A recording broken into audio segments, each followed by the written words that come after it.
안녕하세요. 시댁과 영근은 30대 여성이에요. 남편과는 결혼정보회사를 통해서 만났습니다. 일단 제가 결혼정보회사를 이용했던 건 사실 어디서 남자를 만나야 할지 모르겠더라고요. 대학 졸업 후 일만 하다 보니 순식간에 30은 넘었지. 시간 낭비는 하기 싫지. 그러다 주변 언니들의 추천으로 결혼정보회사에 등록을 하게 됐어요. 회사를 통해서 만나서인지 남편 조건 자체가 무난했어요. 외모야 사람마다 기준이 다르겠지만 둘 다 모난 구석 없었고 동종업계에서 종사하다 보니 수입도 비슷했습니다.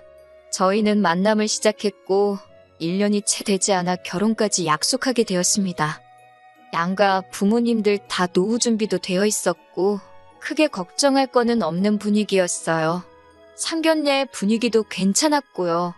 그런데 본격적으로 결혼 준비를 시작하고 얼마 지나지 않아서 어머님이 저를 따로 불러 혹시 반반 결혼에 대해서 어떻게 생각하냐고 물으시더라고요. 갑작스러운 어머님의 말씀에 당황한 저에게 어머님께선 장남인 아주버님이 아직 미혼이라 그렇다며 사실 남편에게는 6살 많은 형이 있었는데 미혼이었거든요. 원래 시댁에서는 어떻게든 아들 둘을 순서대로 결혼시키려고 했다는데 아무튼 어머님 말씀이 차남을 장남보다 먼저 장가보내는데 돈까지 해주는 걸 알면 장남인 아주버님이 속상해할 것 같다나요? 좀 황당했지만 한편으로는 이참에 받지 말까? 그런 생각도 들긴 했어요.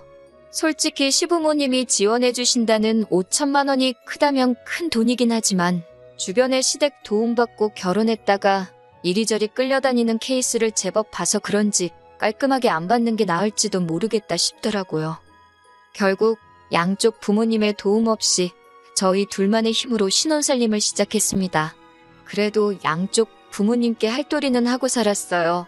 맞벌이를 하다 보니 첫 해를 지난 후에는 대부분 용돈을 드리거나 외식을 하는 편이긴 했지만 그래도 최선을 다해서 잘해드리려고 했어요. 이후로 어느 다른 부부들처럼 별거 아닌 이유로 속상하고 서운한 적도 있었지만 또 별거 아닌 이유로 즐거워하며 그렇게 부부 생활을 이어갔습니다. 그러다 아주버님이 장가를 가면서 생각지도 못한 문제들이 발생하기 시작했어요.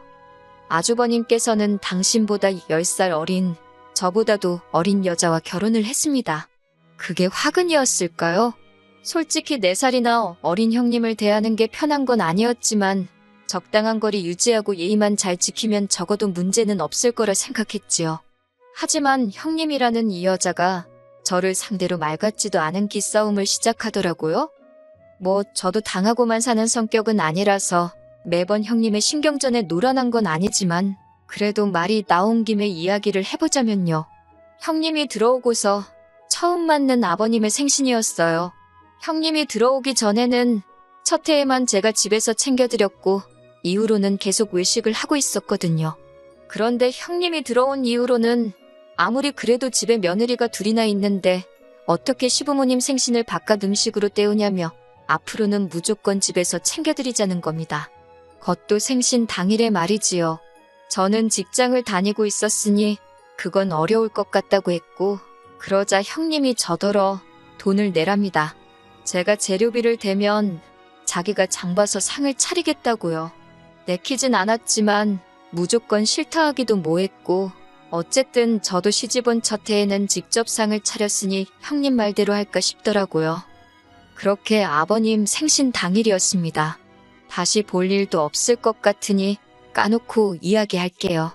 제가 50만 원이나 보내줬는데 그 돈은 다 어디로 갔는지 상위에는 뭐하나 막말로 찍어 먹을 게 없더라고요. 미역국도 소고기를 넣은 건지 어쩐 건지 모르겠고 반찬도 이건 새로 한 건지 먹던 걸 꺼내놓은 건지 그렇다고 좋은 날 식구들 앞에 놓고 반찬 타박을 하기도 그렇고 돈 어디다 썼냐 따져 묻기도 그래서 혼자 짜증을 삭혔지 뭐라 하진 않았습니다. 시부모님께서 차려진 생일상을 보시더니 형님더러 고생이 많았다 그러시더라고요. 그러면 솔직히 제가 형님이라면 아니라고 그래도 동서가 돈도 보태고 했다 이 정도는 말을 했을 것 같아요. 그런데 형님이 한다는 소리가 돈도 많이 들고 고생도 많이 했다며 한마디로 자기 혼자 다 했다는 식인 거예요. 그러면서 덧붙이기를 동서는 바깥일 하느라 바쁘잖아요. 이런 건 맏며느리인 제가 챙겨야죠. 그러대요. 그것도 좋게 들리진 않았는데 뒤에다가 한다는 소리가 사실 마음만 있으면 못할 게 어디 있냐고요? 저도 사람인데 돈은 돈대로 썼는데 알아주는 사람은 하나 없으니 기분이 좋았겠어요? 솔직히 순진한 내가 당했구나. 형님이 보통 약은 게 아니네. 그렇게 깨달음만 얻었지요 뭐. 그 50만 원을 형님한테 줄 게 아니라 시부모님한테 따로 드렸어야 하는데. 그런데 더 어이가 없었던 건 이윽고 가족들의 식사가 끝나자 형님이 상 치울 생각도 안 하고 시부모님하고 같이 거실로 쪼르르 나가더라고요. 딱 분위기가 보아하니 저더러 치우라는 거였지요. 저는 손도 까딱 안 하고 그 뒤를 따라 거실로 왔습니다. 그리고는 저도 TV도 보고 시부모님하고 이런저런 이야기도 하다가 다음날 출근 때문에 먼저 남편하고 집에 왔어요. 집에 도착해서 씻고 잘 준비를 하고 있는데 형님한테 전화가 걸려왔습니다. 전화를 받으니 대뜸 설거지를 안 하고 가는 게 어딨냐고 묻더라고요. 그거 제가 해야 되는 거였냐고 물으니 자기가 차리지 않았냐고 그러면 정리는 제가 하는 게 매너 아니냐입니다. 형님이 먼저 나서서 아버님 생일잔치 준비하신 거 아니냐고. 저는 형님 집에 초대받아간 손님이었고 제가 남의 집에서 설거지까지 해야 되는 줄은 몰랐다고 대꾸했어요. 그리고 솔직히 돈 들인 걸로 충분히 제 몫은 한 거 아니냐고 한마디 했지요. 그러자 자기도 더는 할 말이 없는지 내가 할 일 네가 할 일 따지고 그러는 거 아니랍니다. 그리고선 그렇게 따지고 사는 거 피곤하지도 않냐고 비아냥거리길래 그렇지 않아도 지금 너무 피곤해서 자야겠다고 쏘아붙이곤 그대로 전화 끊어버렸네요. 하지만 결정적으로 형님뿐만 아니라 시부모님과도 틀어지게 된 건 이 때문이 아니에요. 시부모님의 결혼기념일이 그리고 어머님이 보여주신 태도가 저로 하여금 두 손 두 발 다 들게 만들었지요. 지난 시부모님의 결혼기념일은 시부모님 두 분이 결혼하신 지 40주년이 되던 날이기도 했어요.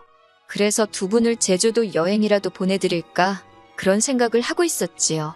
그런데 하루는 아주버님과 형님이 먼저 여행 이야기를 꺼내더라고요. 저희 부부, 자기네 부부, 그리고 시부모님 6명이서 다 같이 제주도에 가자고요. 전 솔직히 조금도 내키지 않았지요. 일정부터가 일단 3박 4일짜리 여행을 평일에 가자고. 그래야 값이 싸다고요. 누가 그거 모르나요? 하지만 무직이던 아주버님네와 달리 직장을 다니던 저나 남편은 그렇게 휴가를 쓰는 게 쉬운 일이 아니었거든요. 둘 다 곧 연봉 협상 시즌인데 괜히 눈에 띄는 짓은 하지 말자는 생각이기도 했고요.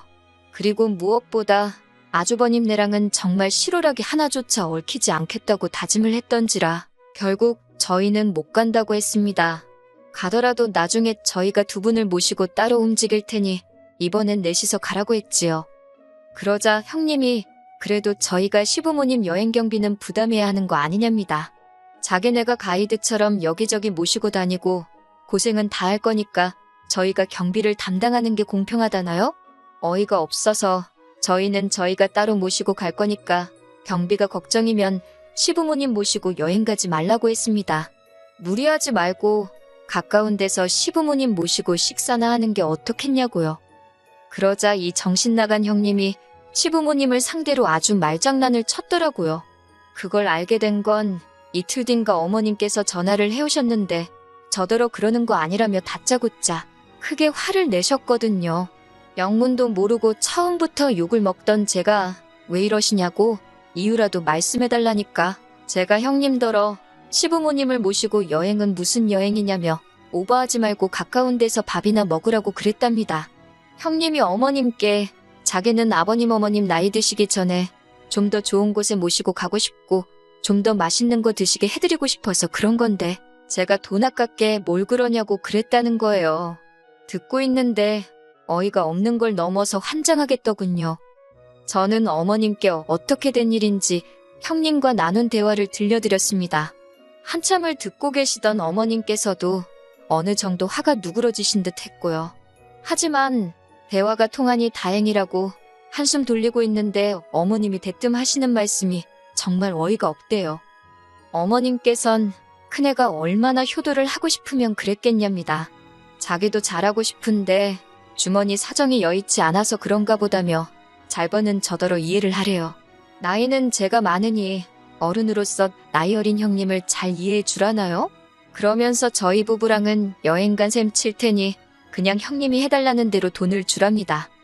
저는 그런 어머님께 싫다고 했어요. 제가 무슨 물주도 아니고 형님 뒤에서 돈만 대고 그러는 거 싫다고요.